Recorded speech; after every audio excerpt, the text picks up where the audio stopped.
আসসালামু আলাইকুম প্রিয় দর্শক, অন্য মঞ্চের আলোচনায় আজ আমাদের অতিথি হিসেবে আছেন হঠাৎ করেই আবার আলোচনায় উঠে এসেছেন মেজর জেনারেল অবসরপ্রাপ্ত জিয়াউল আহসান। বিশেষ করে নর্থ ইস্ট অনলাইন নিউজ পোর্টালে ধারাবাহিকভাবে যে বাংলাদেশের সেই 5ই অগস্টকে কেন্দ্র করে যে সিরিজ রিপোর্ট প্রকাশিত হচ্ছে, সেখানে আমরা দেখেছি জিয়াউল আহসানের নামটা প্রাসঙ্গিকভাবে এসেছে। এর বাইরে আবারও ডক্টর খলিল তুরস্কে গিয়েছেন এবং এই মুহূর্তে তিনি তুরস্কে অবস্থান করছেন। পররাষ্ট্রমন্ত্রী হবার পর থেকে তিনি এই নিয়ে 3বার তুরস্কে গেলেন। তুরস্কে কি এমন ঘটনা, কি ঘটছে যে ডক্টর খলিল বারবার তুরস্কে যাচ্ছে? এই বিষয় নিয়েই আজকে আলোচনা করব। শেষ পর্যন্ত সাথে থাকবেন। শুরুতে যেটা বলছিলাম, মেজর জেনারেল অবসরপ্রাপ্ত জিয়াউল হাসান, আপনাদের নিশ্চয়ই একটা খবরের কথা মনে পড়ে যে হঠাৎ করে আমরা টেলিভিশনে দেখলাম যে থাই এয়ারলাইন্সের একটা বিমান প্রায় টেক অফ করতে যাবে, চেক ইন টেক ইন হয়ে গেছে, যাত্রীরা উঠেছে, বিমান চালনা শুরু করেছে এবং উড্ডয়নের মুহূর্তে বিমানটিকে ফেরত নিয়ে আসা হয়েছে এবং সেখান থেকে গ্রেপ্তার করা হয়েছিল মেজর জেনারেল জিয়াউল আহসানকে। ইন্টারেস্টিং বিষয় হলো, নিউজে যখন দেখাচ্ছে, খবরে বলছে যে মেজর জেনারেল জিয়াউল আহসানকে এয়ারপোর্টে থাই এয়ারলাইন্সে পালিয়ে যাওয়ার মুহূর্তে গ্রেপ্তার করা হয়েছে, সেই মুহূর্তে আসলে তিনি এই সংবাদটি দেখছিলেন তার ক্যান্টনমেন্টের বাসায় বসে। তার মানে পুরো ঘটনাটাই ছিল বানোয়াট, সাজানো, এরকম কোনো ঘটনা ঘটেইনি। জেনারেল জিয়া থাইল্যান্ডে যাবার চেষ্টাই করেনি, বিকজ তার আগে থেকেই তাকে মোটামুটি এক ধরনের গৃহবন্দী করে রাখা হয়েছে। তারপরেও এই মিথ্যে একটা গল্প সাজিয়ে তাকে গ্রেপ্তার দেখানো হলো। কেন মেজর জেনারেল রিটায়ার্ড জিয়াউল হাসানের উপরে এত রাগ?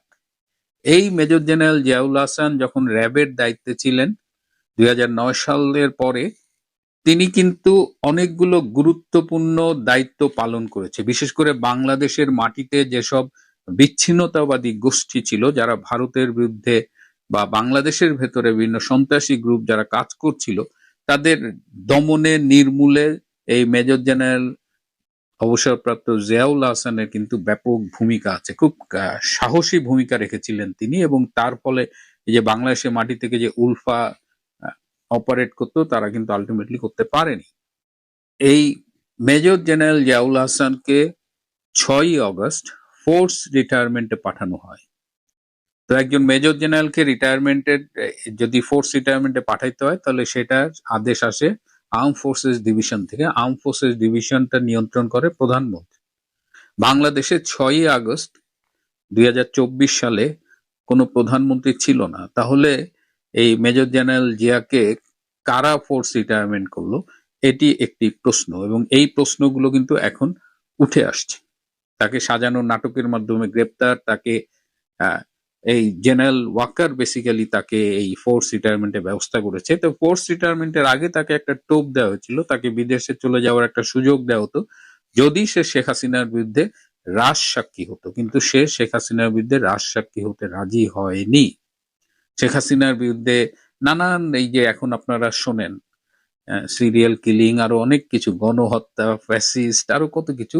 তো এর কিছু ঘটনায় জেনারেল জিয়াকে রাজসাক্ষী করার প্রস্তাব দিয়েছিল জেনারেল ওয়াকার খান, কিন্তু major general retired Ziaul Hasan সেটা অ্যাকসেপ্ট করেননি। এবং আপনারা মনে আছে আইসিটিতে এই জিয়ার এগেনস্টে সাক্ষী দিয়েছিল আর এক মীর জাফর, সাবেক সেনাপ্রধান আইকেবি, ইকবাল করিম ভুইয়া। তিনি বলেছিলেন যে জিয়া নাকি সিরিয়াল কিলার। কিন্তু জিয়া সম্পর্কে আমার একটা সূত্র, জিয়া সম্পর্কে যার জেলখানায় দেখা হয়েছিল, তাদের ভেতরে কথা হয়েছে। তো জিয়া বলেছে যে আমি একজন সৈনিক, আমি দেশের প্রয়োজনে কাজ করি, দেশের প্রয়োজনে জীবন দিতে পারি, এবং তারা আমাকে রাজসাক্ষী হবার প্রস্তাব দিয়েছিল, আমি রাজি হইনি। জেনারেল জিয়া আরো দুটি ইম্পর্টেন্ট কথা বলেছে, যে একটা হলো যে is a very well trained army officer, probably তার কমান্ডো ট্রেনিংও ছিল, সুতরাং তাকে যে পরিমাণ কষ্ট জেলের ভেতরে দেওয়া হচ্ছে, বিশেষ করে মেন্টাল টর্চারটা, তাকে ডিভিশনে যেখানে রাখা হয়েছে সব মানে খুবই মানসিক চাপের মধ্যে তাকে রাখা হয়েছে, কিন্তু তাকে ভাঙতে পারছে না, কারণ ইজ খুব শক্ত অফিসার। সে এটা বলেছে যে আমি অনেক কষ্ট সহ্য করতে পারি, এবং সে এটাও বলেছে যে প্রয়োজনে যদি মিথ্যা মামলায় তাকে মৃত্যুদণ্ডও দেওয়া হয়, যদি ফাঁসিও দেওয়া হয়, তাও সে চাপের মুখে নত স্বীকার করবে না, সে মিথ্যের কাছে মাথা নত করবে না। এবং সে সৈনিক, সে বলেছে মানুষ একবারই মরে, আমি দেশের জন্য কাজ করি, দেশের জন্য জীবন উৎসর্গ করতে রাজি ছিলাম। সুতরাং আমার কাছে এই এই ভয় দেখিয়ে এগুলো লাভ হবে না, মিথ্যা প্রহসনের বিচার এসব লাভ হবে না। যদি দীর্ঘদিন কারাগারে রাখতে চায় তারা রাখতেই পারে, কারণ তাদের ক্ষমতা আছে, তাদের এখন জোর যার মুল্লুক তার, কিন্তু আমি ভাঙবো না। তো জেনারেল জিয়া, যেটা বলছিলাম, জেনারেল জিয়ার ব্যাপারে আরেকটা ইন্টারেস্টিং তথ্য আছে যে 4 আগস্ট 2024 সে কিন্তু বুঝে গিয়েছিল যে পুরা ওয়াকার এবং সেনাবাহিনীর একটা অংশ, নৌবাহিনীর প্রধান, এরা কি করছে এটা জেনারেল জিয়ার কাছে একদম ক্লিয়ার হয়ে গেছে। এবং সে 5 আগস্ট গণভবনে চেয়েছিল যে গিয়ে প্রধানমন্ত্রীকে পুরো প্ল্যানটা বলার যে হোয়াটস হ্যাপনিং, এবং সে গণভবনে যোগাযোগ করেছিল মাননীয় প্রধানমন্ত্রী শেখ হাসিনার সাথে দেখা করতে, কিন্তু তাকে দেখা করতে দেওয়া হয়নি। সে কার সাথে যোগাযোগ করেছিল এবং কে তাকে দেখা করতে দেয়নি সেটাও আমি জানি, কিন্তু এখানে আমি তার নামটা বললাম না। এই নামটা আমি হয়তো শেখ হাসিনাকে জানাবো।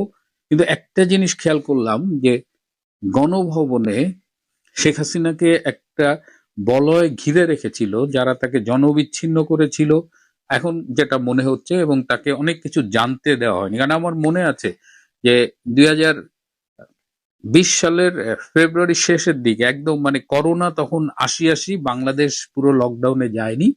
তো সেই সময় আমি একবার গণভবনে গিয়েছিলাম অস্ট্রেলিয়া আসার আগে, এবং আমি নেত্রীকে একটা বই দিয়েছিলাম, কলকাতার কবি অমিত গোস্বামীর লেখা মৃত্যুঞ্জয়ী মুজিব, এবং আমি বলেছিলাম যে নেত্রী, অমিত গোস্বামী এই মুহূর্তে ঢাকায় আছে এবং সে এই বইটা আপনাকে দিতে চায়। তো নেত্রী বলেছিল ওকে নিয়ে আসিস। তো তারপরে আমি অমিত গোস্বামীকে নিয়ে গেলাম। তো তখনও ওই কোভিড, আমাদের মানে হাতে হ্যান্ড ওয়াশ করে যাইতে হয়। তো আমি দেখেছি যে আমাদের আগে ছিল তেজগাঁ আওয়ামী লীগের একজন নেতা, এবং তখন যেহেতু করোনার কারণে ক্লোজ কন্ট্যাক্ট একটু প্রিভেন্ট করা হতো, তো সেই লোক যে সাথে সাথে নেত্রী পায়ে সালাম করলেন, এবং নেত্রী তাকে মানে কিছু কনফিডেন্সিয়াল কথা আমাদের সামনেই বললেন। তো তারপরে অমিত বইটা দিল, আমরা ছবি তুললাম। তো নেত্রীর কাছে যাওয়াটা একটা সময় খুব সহজ ছিল, কিন্তু করোনার পর থেকেই নেত্রীর সাথে সাধারণ কর্মীদের যোগাযোগটা কিন্তু সামহাও খুব ডিফিকাল্ট করা হয়েছিল। আমার একটা স্মৃতির কথা মনে পড়ে, আমি এই মোবাইল ঘাটতে ঘাটতে দেখলাম 2023 সালের 30শে নভেম্বর আমি খুব এক সপ্তাহের জন্য ঢাকায় গিয়েছিলাম, এবং আমার কাছে কিছু স্পর্শকাতর ইনফরমেশন ছিল। এই যে আর্মি নেক্সট ডে শেখ হাসিনার বিরুদ্ধে একটা ষড়যন্ত্র করতে পারে, ওয়াকার সেই ষড়যন্ত্রের সাথে জড়িত থাকতে পারে, এরকম একটা ইনফরমেশন আমার কাছে ভাষা ভাষা ছিল, খুব যে একদম ক্লিয়ার তা না। তারপর আমি ভাবলাম যে আমি যতটুকু জানি অন্তত আমি নেত্রীকে জানাই দিই। তো আমি গণভবনে যোগাযোগ করলাম। তো আমাকে বলা হলো যে ঠিক আছে, আপনি অপেক্ষা করেন, আপনার কাছে একটা ফোন আসবে, ফোন আসলে আপনি গণভবনে চলে আসবেন। তো আমি ওয়েট করছিলাম, ধানমন্ডি 2-এ একটা ক্যাফেতে বসেছিলাম। তো আমার কাছ থেকে একটা ফোন আসলো এবং বলল যে অনেক ব্যস্ত উনি, আচ্ছা আপনি অপেক্ষা করেন। তো আমি সেই সারা বিকেল সন্ধ্যা অপেক্ষা করলাম, কিন্তু আমি আর নেত্রীর সাথে দেখা করতে পারিনি। তো আমি দেখা করলেই যে অনেক কিছু হয়ে যেত তা না, কিন্তু আমার একটা আফসোস থেকে যায় যে অন্তত আমি এটা বলতে পারতাম। এবং পরবর্তীতেও যেটা জানলাম যে একেবারে 3 তারিখ 4 তারিখ আগস্ট মাসের নেত্রীকে এক ধরনের মানে অন্ধকারের মধ্যে রাখা হয়েছে, এবং তাকে বিভ্রান্ত করেছে সবচেয়ে বেশি জেনারেল ওয়াকার, যে সব দায়িত্ব আমি নিচ্ছি, আমি কন্ট্রোল করব, কিন্তু ওয়াকারই ছিল মানে মেইন ক্রিমিনাল।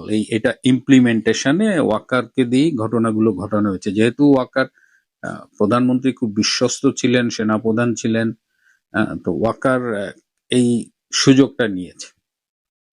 তো আজকে জেনারেল জিয়ার এই বিষয়ের আর আরেকটা বিষয় যেটা বলছিলাম যে এই ডক্টর খলিলুর রহমান আবার তুরস্কে গিয়েছেন। তিনি কেন তুরস্কে গিয়েছেন এবং বারবার কেন তুরস্কে যাচ্ছেন, এবং চীন, তুরস্ক, পাকিস্তানের একটা বলয় তারেক রহমানের সরকারের সাথে খুব ঘনিষ্ঠ যোগাযোগ মেনটেন করছে, তারা নিশ্চয়ই কোনো একটা গুটি চালছে, এবং এই বিষয়টা ভারতকে এবং পাশাপাশি আমেরিকাকে কিন্তু খুব চিন্তিত করে তুলেছে। বিশেষ করে ভারত জানতে চায় যে ডক্টর খলিলের তুরস্কে কি এত কাজ, এবং এই মাসে পশ্চিমবঙ্গে নির্বাচন বলে ভারত বাংলাদেশের সাথে খুব একটা আলোচনা করছে না, কিন্তু আগামী মাসে মে মাসে ভারতের প্রতিনিধি দলের সাথে বাংলাদেশের একটা প্রতিনিধি দলের মিটিং হবে এবং সেই বৈঠকে আশা করা যায় যে এই বিষয়গুলো নিয়ে আলোচনা হবে। ইতিমধ্যেই ভারতের পক্ষ থেকে বিভিন্ন বিষয়ে কনসার্ন এক্সপ্রেস করা হয়েছে যে বাংলাদেশের সাথে, বিশেষ করে তারেক রহমান সরকারের সাথে যে একটা আন্ডারস্ট্যান্ডিং ছিল, সেই আন্ডারস্ট্যান্ডিং যে মুচলেকা সই করে তারেক রহমান ক্ষমতায় এসেছিলেন, তার ভবিষ্যৎ নিয়ে কিন্তু ভারত ইতিমধ্যেই চিন্তিত। এবং এই চিন্তিত হওয়ার সাথে যোগ হয়েছে আমেরিকা। আমেরিকাও এই তুরস্কের সাথে এই মাখামাখিটা ভালোভাবে দেখছে না। পাশাপাশি চীন নিয়ে তো আমি এর আগেও কথা বলেছি যে মার্কিন রাষ্ট্রদূত বাংলাদেশে যিনি আছেন ব্র্যান্ড, তিনি কিন্তু ডক্টর খলিলকে বলেছেন এই বিষয়গুলো। সুতরাং এটা আমরা একটু দেখবো যে ডক্টর খলিল, আর আরেকটা বিষয় হলো যে ডক্টর খলিল যেখানে যান তার সাথে কিন্তু এই পররাষ্ট্র উপদেষ্টা হুমায়ুন কবির যান। হ্যাঁ, এর কারণ হলো যে তারেক রহমান কিন্তু ডক্টর খলিলকে পুরো বিশ্বাস করেন না, সুতরাং গার্ড হিসেবে হুমায়ুন কবিরকে পাঠান। এবং এটা নিয়ে ডক্টর খলিল নিজেও একটু বিরক্ত যে যেখানেই যায় মানে আমার সাথে পিস পিস এই হুমায়ুনকে পাঠানো হয়। তো ডক্টর খলিল কি করছে, তারেক রহমান কি খলিলকে ম্যানেজ করতে পারবে কিনা, খলিলের এজেন্ডাটা কি? খলিল একদিকে আমরা বলছি যে সে আমেরিকার এজেন্ট, আবার ওদিকে পাকিস্তান, তুরস্ক, চীন এদের সাথেও মেনটেন করছে। সুতরাং খলিল কিন্তু খুব বিপজ্জনক একটা এবং রহস্যময় চরিত্র হয়ে উঠছে। প্রিয় বন্ধুরা, আজ এ পর্যন্তই। 18 এপ্রিল রাত তখন 11:50। পারস্য উপসাগরের নীল জলরাশিতে ভেসে চলা বাংলাদেশ শিপিং কর্পোরেশন বা বিএসসির মালিকানাধীন জাহাজ এমবি বাংলার জয়যাত্রা যখন ওমান সাগরের প্রবেশদ্বার অর্থাৎ বিশ্বের সবচেয়ে গুরুত্বপূর্ণ কৌশলগত জলপথ হরমুজ প্রণালীতে প্রবেশ করে, তখন জাহাজের 31 জন নাবিকের চোখে ছিল দীর্ঘ 40 দিনের বন্দিদশা থেকে মুক্তির স্বপ্ন। কয়েক ঘন্টা আগে ইরান ঘোষণা করেছিল বাণিজ্যিক জাহাজ চলাচলের জন্য এই প্রণালীটি সম্পূর্ণ উন্মুক্ত করা হয়েছে, কিন্তু সেই স্বপ্ন দীর্ঘস্থায়ী হয়নি। রাত 12:30টার দিকে ইরানীয় নৌবাহিনীর পক্ষ থেকে আসা একটি রেডিও বার্তা সব উলটপালট করে দেয়। নির্দেশ আসে, সব জাহাজের ইঞ্জিন বন্ধ করো এবং যেখানে আছো সেখানেই স্থির থাকো।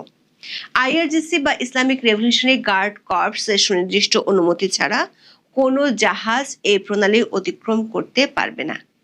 এ নিয়ে তিনবার চেষ্টা করেও হরমুজ প্রণালী পার হতে পারেনি রাষ্ট্রীয় মালিকানাধীন প্রতিষ্ঠান বাংলাদেশ শিপিং কর্পোরেশনের জাহাজ এমবি বাংলার জয়যাত্রা। প্রশ্ন হলো, কেন বারবার বাংলাদেশের এই রাষ্ট্রীয় পতাকাবাহী জাহাজটিকে ইরান ফিরিয়ে দিচ্ছে? অথচ বাংলাদেশের পররাষ্ট্র মন্ত্রণালয় থেকে বলা হয়েছে হরমুজ প্রণালীতে বাংলাদেশের কোনো জাহাজ আটকে রাখা হবে না বলে প্রতিশ্রুতি দিয়েছে ইরান। কিন্তু বাস্তবে সেই প্রতিশ্রুতির প্রতিফলন দেখা যাচ্ছে না। এর পিছনে কি কেবলই কারিগরি বা অনুমতির অভাব, নাকি এর গভীরে লুকিয়ে আছে 2026 সালের মধ্যপ্রাচ্যের বৃহত্তর ভূ রাজনৈতিক দ্বন্দ্ব, আন্তর্জাতিক নিষেধাজ্ঞা এবং একটি নতুন বিশ্ব ব্যবস্থার দর কষাকষির জটিল সমীকরণ?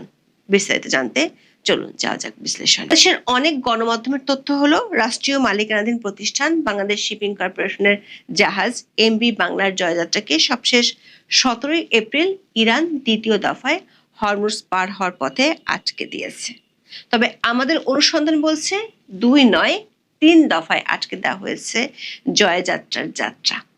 2026 সালের 28 ফেব্রুয়ারি মধ্যপ্রাচ্যের আকাশে যখন মিসাইল ও ড্রোনের আনাগোনা শুরু হয়, তখন বাংলাদেশি শিপ এমবি বাংলা জয়যাত্রা ছিল দুবাইয়ের জেবেল আলী বন্দরে। ওই দিন মার্কিন যুক্তরাষ্ট্র ও ইসরায়েল যৌথভাবে ইরানের উপর এক ভয়াবহ বিমান হামলা চালায়, যাকে বলা হচ্ছে ইতিহাসের অন্যতম বিধ্বংসী ডেকাপিটেশন স্ট্রাইক। এই হামলায় ইরানের সর্বোচ্চ নেতা আলী খামেনি নিহত হওয়ার সংবাদে পুরো অঞ্চল অগ্নিগর্ভ হয়ে ওঠে।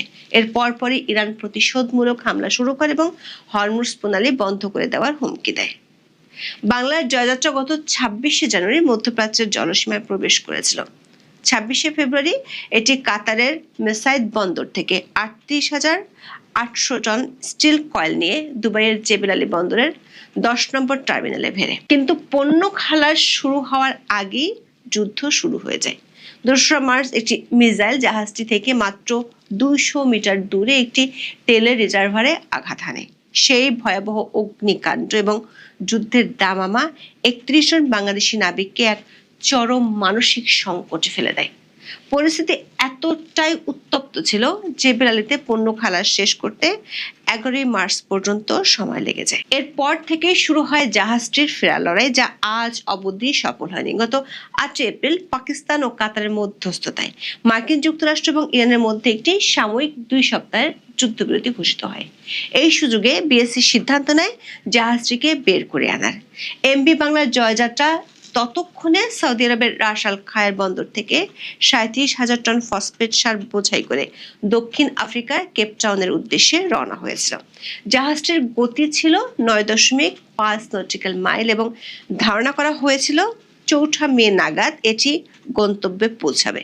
কিন্তু 10 এপ্রিল জাহাজটি যখন হরমুজ প্রণালীর 60 নটিক্যাল মাইলের মধ্যে পৌঁছায়, তখন ইরানের ইসলামিক রেভলিউশনারি গার্ড কর্পস বা আইআরজিসি থেকে কোনো অনুমতি মেলেনি। চিফ ইঞ্জিনিয়ার রাশিদুল হাসানের মতে, তারা রেডিও মারফত বারবার যোগাযোগ করার চেষ্টা করলেও তেহরান থেকে কোনো সবুজ সংকেত আসেনি। নিরাপত্তার কথা চিন্তা করে জাহাজটি তখন দিক পরিবর্তন করে সংযুক্ত আরব আমিরাতের মিনা সাকার বন্দরের কাছে নোঙর করতে বাধ্য হয়। এর আগেও একবার যুদ্ধ পরিস্থিতির মধ্যে জাহাজটি পরবর্তী বাণিজ্যিক গন্তব্যে পৌঁছাতে সংযুক্ত আরব আমিরাতের জেবেল আলী বন্দর থেকে হরমুজ প্রণালীর উদ্দেশ্যে রওনা দিয়েছিল। তখন আমিরাতের কোস্ট গার্ড সদস্যরা ওই পথে না আগানোর পরামর্শ দিলে জাহাজটি আবার ফিরতে বাধ্য হয়। প্রশ্ন হলো, কেন যুদ্ধবিরতির মধ্যেও অনুমতি মিলল না? এর কারণ লুকিয়েছিল আইআরজিসির নতুন সামরিক কৌশলে। ইরান দাবি করেছিল মার্কিন যুক্তরাষ্ট্র এবং ইসরায়েল যুদ্ধবিরতির শর্ত ভেঙে লেবাননে হামলা চালাচ্ছে, তাই তারা কোনো শত্রু সংশ্লিষ্ট জাহাজকে বিনা অনুমতিতে পার হতে দেবে না। যদি বাংলাদেশ সরাসরি যুদ্ধের কোনো পক্ষ নয়, কিন্তু জাহাজটির যে পণ্য মানে সার বহন করছিল তা ছিল সৌদি আরবের, যা ইরানের বর্তমান ভূ রাজনৈতিক শত্রু হিসেবে বিবেচিত হচ্ছিল। 17 এপ্রিল বিকেলে ইরানের পররাষ্ট্র মন্ত্রণালয় থেকে একটি নাটকীয় ঘোষণা আসে। তারা জানায়, লেবাননের যুদ্ধবিরতি কার্যকর হওয়ার প্রেক্ষিতে হরমুজ প্রণালীর সকল বাণিজ্যিক জাহাজের জন্য সম্পূর্ণ উন্মুক্ত করা হয়েছে। এই সংবাদটি বিশ্ব জ্বালানি বাজারে কিছুটা স্বস্তি দিল। সামুদ্রিক বিশেষজ্ঞদের জন্য ছিল এক ধোঁয়াশা। বিএসসি এই সুযোগটি হাতছাড়া করতে চায়নি। বিএসসির ব্যবস্থাপনা পরিচালক কমোডোর মাহমুদুল মালেক দ্রুত জাহাজটিকে নোঙর তুলে যাত্রা করার নির্দেশ দেন। রাত 9টায় জয়যাত্রা যাত্রা শুরু করে। ওই সময় কেবল বাংলাদেশি জাহাজটি নয়, প্রায় 100টিরও বেশি বাণিজ্যিক জাহাজ পারস্য উপসাগর থেকে বেরিয়ে আসার জন্য একসাথে ইঞ্জিন চালু করে। জয়যাত্রা রাত 11:50 প্রণালীর প্রবেশ মুখে পৌঁছায়। কর্মকর্তাদের ধারণা ছিল ভোর 3টার মধ্যে এটি ওমান সাগরের নিরাপদ জলসীমায় পৌঁছে যাবে। কিন্তু রাত 12:30 আবারও সেই পরিচিত রেডিও বার্তা। ইরানি নৌবাহিনী নির্দেশ দেয়, ইঞ্জিন বন্ধ করো। বিষয়টি নিশ্চিত করে বিএসসির ব্যবস্থাপনা পরিচালক কমোডোর মাহমুদুল মালেক টিবিএসকে বলেছেন, এটা খুবই দুঃখজনক। অনুমতি চাওয়ার পর তা প্রত্যাখ্যান করে কোনো বার্তা না দেওয়ায় তারা মনে করেছিলেন প্রণালীটি উন্মুক্ত করা হয়েছে। এই সময় প্রায় 40টার মতো বাণিজ্যিক জাহাজ হরমুজের উদ্দেশ্যে যাত্রা শুরু করে। জয়যাত্রাও তাদের পথ অনুসরণ করে এগোতে থাকে। সাধারণভাবে মনে করা হচ্ছে এই হঠাৎ বাধা দেওয়ার পেছনে কাজ করেছে মার্কিন প্রেসিডেন্ট ডোনাল্ড ট্রাম্পের একটি সোশ্যাল মিডিয়া পোস্ট। ট্রাম্প ঘোষণা করেছিলেন, ইরান হরমুজ খুলে দিলেও মার্কিন নৌবাহিনী ইরানের সকল বন্দরের উপর অবরোধ বজায় রাখবে যতক্ষণ না একটি পূর্ণাঙ্গ শান্তি চুক্তি হচ্ছে। ইরানের আইআরজিসির পাল্টা প্রতিক্রিয়া হিসেবে আবারও বাণিজ্যিক জাহাজগুলোকে বাধা দেওয়া শুরু করে। ইরানের স্পিকার মোহাম্মদ বাঘের গালিব স্পষ্ট জানিয়ে দেন, মার্কিন যুক্তরাষ্ট্র যদি ইরানের পোর্টগুলোতে অবরোধ অব্যাহত রাখে, তবে ইরানও হরমুজ প্রণালীতে কাউকে বিনা অনুমতিতে নড়তেও দেবে না। মূলত ট্রাম্পের অনড় অবস্থান এবং ইরানের পাল্টা কৌশলের মাঝখানে পিষ্ট হয় বাংলার জয়যাত্রা। প্রশ্ন হলো, ইরান কেন বাংলাদেশের এই জাহাজটিকে বারবার আটকাচ্ছে, অথচ গত 1 এপ্রিল ইরানের রাষ্ট্রদূত জলিল রহিমি জাহানাবাদী ঢাকায় এক সংবাদ সম্মেলনে বলেছিলেন, তারা বাংলাদেশের 6টি জ্বালানি জাহাজকে নিরাপদে পার হওয়ার অনুমতি দিয়েছেন। তাহলে তিনবার কেন বাংলাদেশি শিপ জয়যাত্রা যাত্রা আটকে গেল? এর প্রথম কারণ হতে পারে আইআরজিসির 10 দফা প্রস্তাব ও মাসুল বিতর্ক। ইরান গত 9 এপ্রিল একটি 10 দফা প্রস্তাব পেশ করে, যা এই অঞ্চলের সামুদ্রিক বাণিজ্যের নিয়ম পুরোপুরি বদলে দিতে চায়। এই প্রস্তাবের 2 নম্বর ধারায় বলা হয়েছে, হরমুজ বন্দরের সম্পূর্ণ নিয়ন্ত্রণ থাকবে আইআরজিসির হাতে এবং প্রতিটি জাহাজকে এই জলপথ ব্যবহারের জন্য টোল বা মাসুল দিতে হবে। দেখা গেছে চীন, মালয়েশিয়া এবং ভারতের কিছু জাহাজকে ইরান পার হতে দিয়েছে, কারণ তারা আইআরজিসির সাথে সমন্বয় করেছে এবং অনেক ক্ষেত্রে এই অনানুষ্ঠানিক মাসুল পরিশোধ করেছে। কিন্তু বিএসসি একটি রাষ্ট্রীয় প্রতিষ্ঠান হিসেবে কোনো অনানুষ্ঠানিক মাসুল দিতে রাজি হয়নি, যা জাহাজটি আটকে যাওয়ার একটি প্রধান কারণ হতে পারে। দ্বিতীয়ত আছে বাংলাদেশের প্রতিক্রিয়ায় ইরানের অসন্তুষ্টি। ইরানের রাষ্ট্রদূত জাহানাবাদী একটি সংবাদ সম্মেলনে সরাসরি অসন্তোষ প্রকাশ করেছিলেন। বাংলাদেশ সরকার ইরানের উপর মার্কিন ইসরায়েলি হামলার বিরুদ্ধে যথেষ্ট কঠোর ভাষায় নিন্দা জানায়নি। তিনি বলেছিলেন, বাংলাদেশ একটি বন্ধু দেশ হলেও ইরানের সংকটের সময় দেশটির নীরবতা দুঃখজনক। এই কূটনৈতিক শীতলতার প্রভাব বাংলার জয়যাত্রার উপর পড়েছে বলে অনেক বিশেষজ্ঞ মনে করেন। ইরান সম্ভবত এই জাহাজটিকে একটি লিভারেজ বা দর কষাকষির হাতিয়ার হিসেবে ব্যবহার করছে, যাতে ঢাকা তাদের পক্ষে আরো জোরালো অবস্থান নেয়। সবশেষ কারণটি হলো কার্গোর উৎস ও গন্তব্যের সমীকরণের এক জটিল ভূ রাজনৈতিক হিসাব। বাংলার জয়যাত্রা বহন করছে সৌদি আরবের রাস আল খায়ের বন্দরের সার। 2026 সালের যুদ্ধের প্রেক্ষাপটে সৌদি আরব এবং ইরানের সম্পর্ক আবারও তলানিতে ঠেকেছে। ইরান মনে করছে সৌদি আরবের পণ্য পরিবহন করে এমন জাহাজগুলোকে অবাধে যাতায়াত করতে দিলে তা ইরানের উপর আরোপিত নিষেধাজ্ঞার বিপরীতে অন্য রাষ্ট্রের অর্থনৈতিক সুবিধা নিশ্চিত করবে। উপরন্তু জাহাজটির বর্তমান চার্টারার হলো সিঙ্গাপুর ভিত্তিক কোম্পানি দাভা সিঙ্গাপুর। ইরানের গোয়েন্দা সংস্থাগুলো সম্ভবত এই চার্টারের সাথে ইসরায়েলি বা মার্কিন সংযোগ খতিয়ে দেখার অজুহাতে অনুমতি ঝুলিয়ে রেখেছে। দর্শক, আন্তর্জাতিক আইন অনুযায়ী হরমুজ প্রণালী একটি আন্তর্জাতিক জলপথ হিসেবে স্বীকৃত। 1982 সালে United Nations Convention on the law of the sea অনুযায়ী সকল দেশের জাহাজের এই প্রণালী দিয়ে ট্রানজিট প্যাসেজ বা অবাধে চলাচলের অধিকার আছে। কিন্তু ইরান এই কনভেনশনে স্বাক্ষর করলেও এর নির্দিষ্ট কিছু অনুচ্ছেদ অনুসমর্থন বা রেটিফাই করেনি। ইরানের দাবি তারা কেবল সেই সব দেশকে ট্রানজিট প্যাসেজ সুবিধা দেবে যারা তাদের সাথে দ্বিপাক্ষিক চুক্তিতে আবদ্ধ এবং যারা ইরানের নিরাপত্তার জন্য হুমকি নয়। 2026 সালের এই সংকটে ইরান দাবি করছে, যেহেতু মার্কিন যুক্তরাষ্ট্র তাদের উপর অবরোধ আরোপ করেছে, তাই তারা রাইট অফ সেলফ ডিফেন্স বা আত্মরক্ষার অধিকার থেকে এই জলপথ বন্ধ রাখতে পারে। আর বাংলার জয়যাত্রা এই আইনি গোলক ধাঁধায় আটকে গেছে। দর্শক, বাংলার জয়যাত্রা আটকে থাকা কেবল একটি জাহাজের বিষয় নয়, এটি বাংলাদেশের সামগ্রিক জ্বালানি ও খাদ্য নিরাপত্তার উপর এক বিশাল আঘাত। জয়যাত্রা যেখানে সার বহন করছে, সেখানে কাতার ও সৌদি আরবে বাংলাদেশের আরো 6টি জ্বালানি জাহাজ আটকা পড়েছিল। বাংলাদেশে ইতিমধ্যে জ্বালানির তীব্র সংকট দেখা দিয়েছে। ফিলিং স্টেশনগুলোতে দীর্ঘ লাইন এবং লোডশেডিং এর মাত্রা বেড়েছে। ইরান সচেতনভাবেই বাংলাদেশের জ্বালানি জাহাজগুলোকে অগ্রাধিকার দেওয়ার প্রতিশ্রুতি দিলেও বাংলার জয়যাত্রার মতো সাধারণ পণ্যবাহী জাহাজগুলোকে আটকে রেখে তারা ঢাকার উপর এক ধরনের মনস্তাত্ত্বিক চাপ সৃষ্টি করছে। বাংলাদেশি শিপটির নাবিকদের একজন আক্ষেপ করে বলেন, তারা কি কেবলই রাজনৈতিক দাবার গুটি? তাদের কি দোষ যে তাদের এভাবে সমুদ্রের মাঝখানে বন্দী থাকতে হবে? দৈনিক আজকের পত্রিকা বিএসসির কর্মকর্তাদের বরাত দিয়ে জানিয়েছে, জাহাজে থাকা 31 জন নাবিকের জন্য পর্যাপ্ত খাবারের মজুদ আছে। জাহাজটি প্রতিদিন 18 টন সামুদ্রিক পানি পরিশোধন করতে পারে, তবে এর জন্য ইঞ্জিন পুরোদমে চালু রাখতে হয়। রেশনিং করে পানির ব্যবহার দৈনিক 6 টনে নামিয়ে আনা হয়েছে।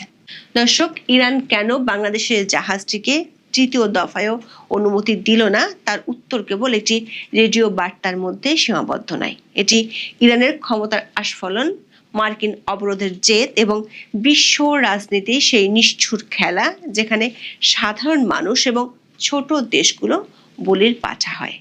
দেখা যাচ্ছে ইরান বাংলাদেশকে সরাসরি শত্রু ভাবছে না, কিন্তু তারা বাংলাদেশকে তাদের পক্ষে আরো জোরালোভাবে দেখতে চায়। বাংলার জয়যাত্রা এখন সেই বন্ধুত্বের অগ্নি পরীক্ষার মাঝখানে দাঁড়িয়ে আছে। যতক্ষণ না মধ্যপ্রাচ্যের এই মহাযুদ্ধের মেঘ কাটছে, ততক্ষণ পর্যন্ত জয়যাত্রার এই অবরুদ্ধ যাত্রা হয়তো শেষ হবে না। এখন এ পর্যন্ত সবাই